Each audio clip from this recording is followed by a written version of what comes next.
Greetings everyone, and welcome to my channel. I'm your host, Captain Ryan. Today's video has got me in a ship you haven't seen a video of in a long time.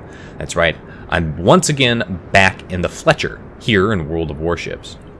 Now, part of the reason that you haven't seen any Fletcher videos from me lately is mostly because over the last several months, I've been getting really bad teams. And I feel confident in saying that I've been getting bad teams and that I'm not actually doing poorly, in the respect that in the same time period where my win rate in this ship and other ships has tanked overall in comparison to where I'm normally at, every other stat has increased. My average damage, my KD, my XP, my survivability. So it really does come down to bad teams. And I finally had a decent game where I did decently and the team didn't fall completely apart. And this game is available for you now. As the battle gets underway, it's two brothers, it's domination match mode, and I'm headed off to the D cap point. Both teams have 4 destroyers per team, so that means we are destroyer neutral. Now, as I get up here to the D cap point, you can see the enemy team is already in the process of capping D and capping A. That means my team didn't quite reach here quickly enough. Now, I popped my speed boost because there is an enemy Moskva over there. And as we all know, the Moskva is a Russian cruiser that has Russian cruiser radar. That thing will have radar that just reaches out farther than anything else, and I don't need to be being spotted by him. Now, because he's out in the open and because he's the Moskva, he's going to remain spotted for quite some time, and I want my team to focus that guy down. He needs to die before I can go in and do my job. Now, as you can see, Moskva's popped his radar, and I'm inside that radar detection. So, as you can see there, I've got my speed boost already popped. I'm actually turning away. I'm not going to go push closer and engage him. Specifically, I want to get out of the range of that radar. Now, I know that radar is not going to last that long. I think a maximum of 50 seconds with the module. Most people don't have that module. But I pop my smoke screen there, and I lay it down in a nice long pattern, and I lay it down for the battleships as I take shots off at that Moskva. Enemy destroyer pops up there. The enemy team has managed to capture the D cap point. That's going to give them a slight advantage here going forward because they do have 2 cap points to my team's 1. And we're not yet contesting the D cap point, and we're not yet contesting the C cap point. But we are at the very least contesting the A cap point, so we're preventing them from getting it. I continue to request them to continue focusing down that Moskva as I push up into the D cap point. At the very least, I'm going to contest this location. I know the Moskva's radar is on cooldown, so I don't have to worry about that right now, and I don't see anything else over here with radar. So, as a result, that's going to let me push up. It's important to remember this when you're playing, especially in a destroyer, that you have to be able to know what ships are near you and what their capabilities are, what kind of consumables they're probably going to have on them, especially ships with radar. And you have to take advantage of the opportunity. Once that radar dissipates, once that's no longer detecting you, go ahead, push up into those locations, use your concealment, and get up in there. I see a lot of Fletcher players and a lot of just American destroyer players will come up in this kind of situation, and they'll go in guns a-blazing. Don't do that. You're not a Soviet destroyer. You can't do that. Use your concealment to your advantage and just continue spotting here.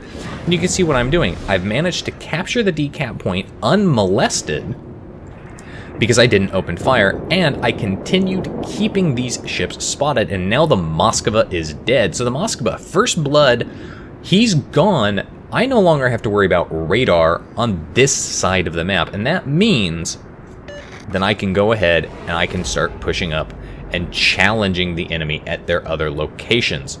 Now, the enemy team finally does manage to secure the A cap point, but as you can see there, because we managed to get the first blood, and now we have 2 cap points, we're up on points. But if they manage to kill one of our cruisers, they're going to go ahead and gain those points. but we are challenging them at the A cap point. So at the very least, then I can continue to gain those points. They managed to kill one of our destroyers. It's going to give them a slight destroyer advantage. I say slight because I'm still alive and still full health. And then I'm spotted, and that's the enemy gearing. So I go ahead, I start slowing down here. And the reason I'm slowing down, you can see the timer on my smoke screen has come up, and I immediately pop it. So I'm already stopped when that smoke screen starts, and I'm able to drop into concealment without taking too much damage from that gearing or that cruiser that's in that smoke screen over there. But I know this gearing is over here. That means I have to watch out for the possibility of torpedoes. He's maneuvering hard. I don't see him putting torpedoes into the water anytime soon, but it's the gearing. He's got those long-range torps. And you do have to be careful when dealing with gearings because, you know, people forget. Gearing does have 10 torpedoes on it. And those torpedoes, they do as much damage as the Fletcher torpedoes. So that's something to consider. So as a result, I'm not going to sit around in my smoke screen because I know there's a destroyer in the area. The enemy team has managed to kill a few other ships, and that's going to put them way up on points now. And this is where the battle really seems like it's starting to turn in the enemy's favor. My team over at D is pushing. We have concentrated support, but the team over at A has been pushed out of there. Pretty much the team at A is running away. Really, if you find yourself in this situation, you find yourself on that side where the enemy team is really pushing, you're starting to lose some of your support and your situation, pull back. All you need to do now is fight a delaying action. Let the team on the other side of the map with the concentrated firepower start pushing. And say that in chat. Say that you need them to start pushing on their end because you can't do it. You're just going to fight a delaying action at this point. Now, speaking of torpedoes from that destroyer, you saw them go head towards that smoke screen. That's why I don't like to stick around in smoke screens if I can avoid it, if I know there's ships with torpedoes within their torpedo range. As I get my engine boost up here, the gearing pops up. He's very low health, so I'm going to go ahead and I'm going to engage him. I don't really have much option here is engaging him because I'm closing in and there's nowhere I can really turn to go hide. And since I've opened up, I'm going to be spotted by a lot of ships, so I've got to plan to take a lot of damage and maneuver hard. Now, come on. Can I get the kill on him? Let's get it. Yes. Gearing is dead. No longer have to worry about him. That's going to mean my team has now, at the very least, secured its own destroyer advantage in the respect that we've taken out one of their tier 10 destroyers here. I'm pushing up into the C cap point, and I've stopped firing, and I'm going to let that detection radius drop back down. And I'm not going to open fire, and there's a lot of ships I could open fire on here, but I'm not going to do it, and I'm not going to do it because I need the concealment. Enemy destroyer up there, the other gearing, is pushing towards this location, and I'm not going to really want to deal with him head on. He's got more health than I do. I'm only half health, and he's got a lot of backup. My backup's still working its way around the island here, so I'm just going to go ahead. I'm going to put myself in this channel here, which is really convenient because there's an island in the way. That means anybody coming around that island is going to have to take the time to get around there. It's going to take them a while to spot me, and if I need to bug out, I can bug out and I can just go straight forward. I also have a smoke screen available, and that smoke screen should encompass the entirety of this channel, which means I can lay it and run away. Enemy team is now in the process of capping the B cap point, and I managed to connect a torpedo on somebody, and that's the gearing I managed to connect with. And the gearing got close enough so he spots me. I go ahead, I pop my smoke screen, and I'm going to go ahead and open up with him. But look at that, I connect again with more torpedoes. This time I cause flooding on what I connect with, and that's actually going to be on the battleship that was pushing up around the headland of the island. He got the misfortune of being in the wrong spot at the wrong time, kind of creeping around there. But now, you see there, both of us have popped our smoke screens. The enemy gearing is not able to detect me. There's nothing with radar over here that can see me at the moment. So I'm just going to go ahead and blindly pump torpedoes into that smoke screen. I know there's a battleship that's actually pushing up through that smoke screen, but I don't know where he is. He only popped up briefly. And I'm kind of hoping that I can nail that gearing. Now, as I'm pushing forward, I'm going to go ahead and head towards the B cap point. And I'm going to head there because I know that the enemy Yugamo is up there. I know that the Harborovsk is actually up near our border dealing with the ship.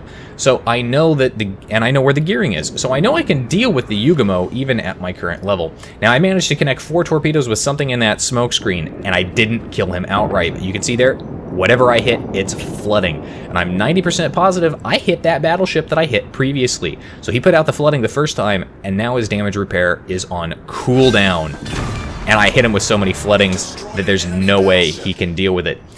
And yes, that's exactly who I hit, finishing off that first. So, he's dead, Jim. No more battleship. And now my team is in an advantage because we've managed to take out 2 of their destroyers. Their gearing is very low health wherever he has disappeared to, and they've actually lost one of their tier 10 battleships.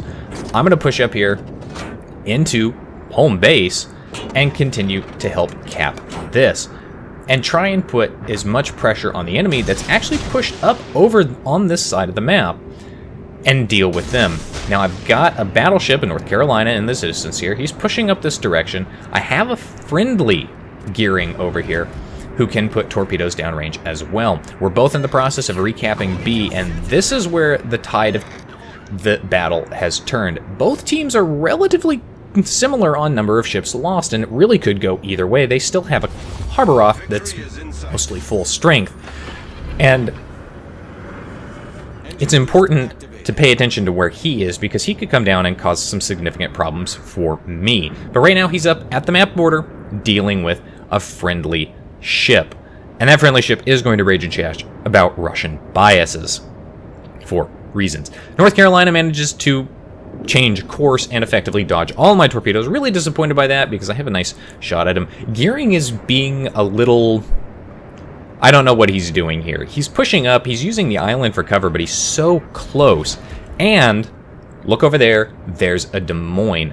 That Des Moines has radar, so he is probably going to be able to spot this guy if he wants to. And that means that this battleship, this North Carolina, can effectively sit behind the island and know which direction he's coming from. There is the Harborovsk. He's making his way back this direction. I did target him. Those torpedoes are not just blindly fired where I think he's going to be. They are targeted at him. And now I'm going to go ahead and use this island and the island concealment to maybe get up and try and deal with this battleship. But I'm not sure what the gearing is going to do, and I'm not sure what this battleship is going to do. The battleship, very smart. He's using this island as cover. He knows there's at least one destroyer here, and he's trying to play, you know, guess which way I'm going. Now, I'm targeting a different ship in the distance, and I get this set of torpedoes out here. And then, of course, what's the gearing do? He starts moving forward. But I'm hoping he's intelligent enough to pay attention, and yes, he does. He's turned hard. He dodges my torpedoes, which is good. Harborovsk opens up with him because he's coming around the island, and he's spotted by this North Carolina. I don't know if this is really a particularly good trade in this situation, since there are only 2 destroyers left, but he takes out the North Carolina, and he gets taken out by the Harborovsk, who did dodge all of my torpedoes. So that Harborovsk is now in a position to challenge me. But hey, look at my other torpedo set. The battleship that I aimed at is in a prime position to get hit by those.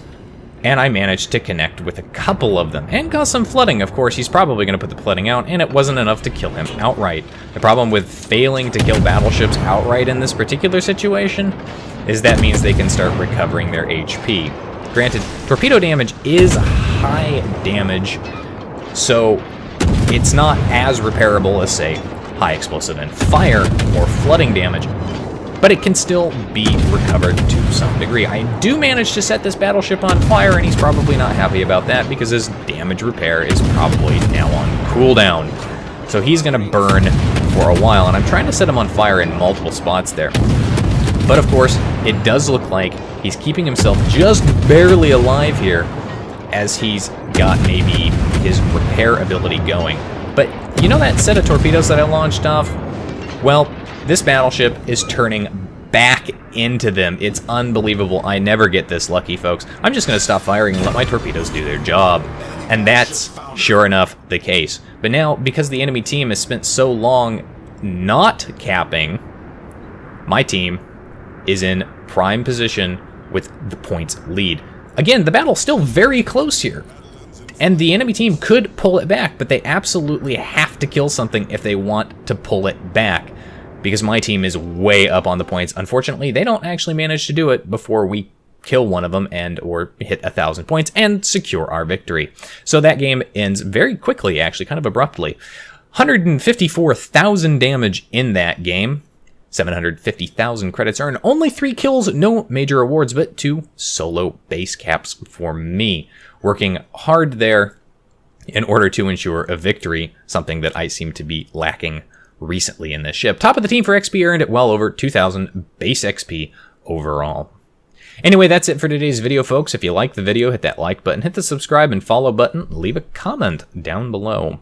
If you'd like to get semi-regular channel news and updates, you can do so by liking and following me on Facebook. If you'd like to help support me in the channel, and as well as gain as additional supporter perks, please head over to my Patreon and consider a monthly stipend to support me there. If you've got a replay like this one that you'd like to see featured on my channel, you can send it to my email.